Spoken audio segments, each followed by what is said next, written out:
বিরোধী দলীয় chief whip ও জাতীয় নাগরিক পার্টির আহ্বায়ক নাহিদ ইসলাম অভিযোগ করেছেন, গণভোটে জনগণের দেওয়া রায় বাস্তবায়ন না করে বর্তমান সরকার জনগণের সঙ্গে বিশ্বাসঘাতকতা করেছেন। বৃহস্পতিবার দুপুরে রংপুরের পীরগঞ্জের বাবনপুর গ্রামের শহীদ আবু সাইদের কবর জিয়ারত এবং দোয়া মাহফিল শেষে সাংবাদিকদের সঙ্গে আলাপকালে তিনি এসব কথা বলেন। পরে তারা শহীদ পরিবারের সদস্যদের সাথে সাক্ষাৎ করে তাদের খোঁজ খবর নেন। নাহিদ ইসলাম বলেন, জুলাই গণ অভ্যুত্থানের পরে আমাদের দাবি ছিল তিনটি: বিচার, সংস্কার এবং নির্বাচন। আমরা দেখেছি নির্বাচন হয়েছে, কিন্তু বিচার ও সংস্কার বাংলাদেশের জনগণ পায়নি। বিচারে আবু সাইদের যে মামলার রায়, সেই মামলার রায় আমরা পেয়েছি, কিন্তু সেই মামলার রায় কিন্তু এখনো কার্যকর হয়নি। তিনি বলেন, গণভোটে 70% মানুষ হ্যাঁয়ের পক্ষে রায় দিয়েছে, কিন্তু বর্তমান সরকার সেই রায়ের সাথে বিশ্বাসঘাতকতা করেছে।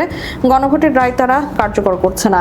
জুলাই সনদ তারা মুখে মুখে কার্যকর করবে বলছে, এটা তাদের কেবলই মৌখিক প্রতারণা। তারা 31 দফার সাথে প্রতারণা করেছে। তারা বলেছিল সংবিধান সংস্কার কমিশন করবে, কিন্তু তারা করেনি।